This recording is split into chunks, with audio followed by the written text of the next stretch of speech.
On one hand, I can understand the chatter that a soon-to-be 37-year-old coming off his worst MLB season might be on the wrong side of the hourglass. On the other hand, heading into 2021, if there was a player I had faith could rebound, it was the best Cuban hitter of his generation, if not of all time. Let's get inside the dugout and look at Yuli Gurriel in 2021, the oldest first-time batting champion ever. Yuli Gurriel first appeared on the international stage as a 22-year-old second baseman for the Cuban national team that took silver in the inaugural World Baseball Classic in 2006.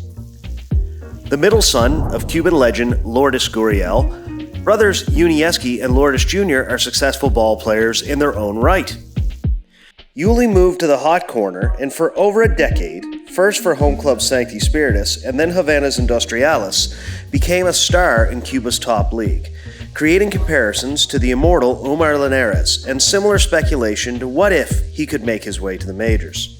A brief stint in Japan increased his stock, but assuaged some fears of his countrymen that he would leave.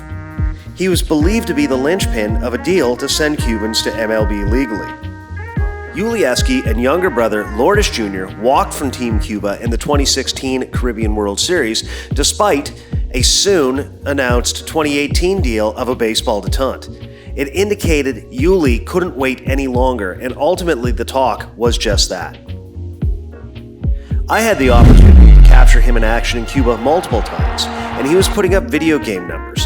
But making such a jump at 32 was lofty, even for the quote-unquote best player not in the majors.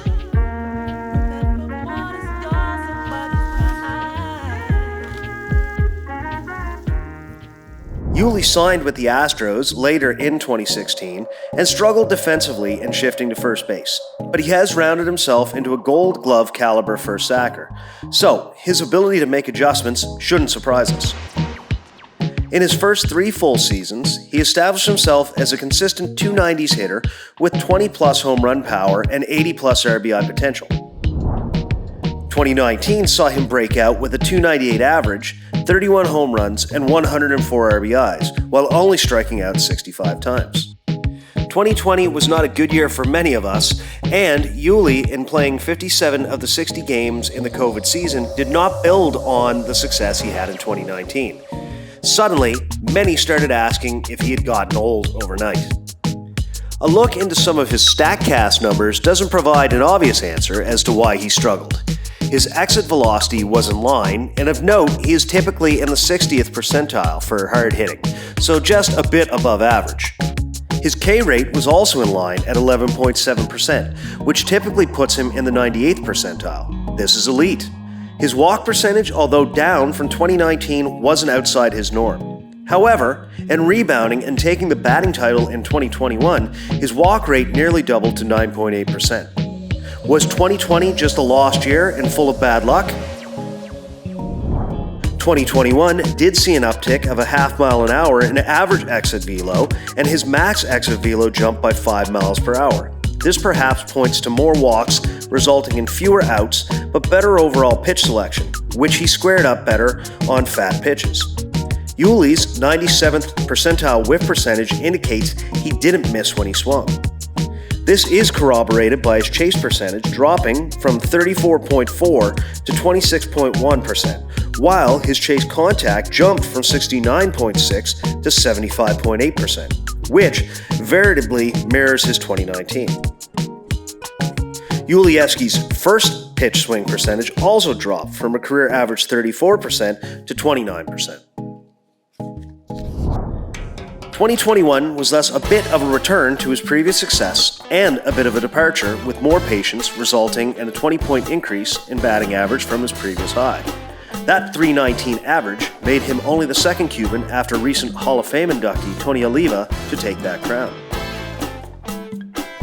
Another factor might just be good old luck. 2020 saw Yuli have an ugly .235 batting average on balls in play.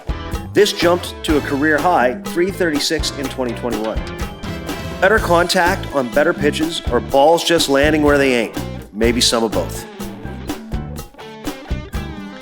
Gurriel's 15 home runs and 81 RBIs were almost his average production, and as tantalizing as the 31 homers he hit were in 2019, they will likely prove to be his peak, as 2019 was for home run production in much of baseball. Overall, the Astros have gotten immense value out of the signing. $8 million per year for a batting champion who changed positions without complaining and has a title ring to show for it. He has also opened the door for other Cubans to follow in the Houston pipeline. This has to go down as an all-time move for Houston, even if the debate of what he could have done if he had arrived in the majors earlier will always rage on. As always, subscribe here on YouTube, smash the like button like a hanging slider, or share this video.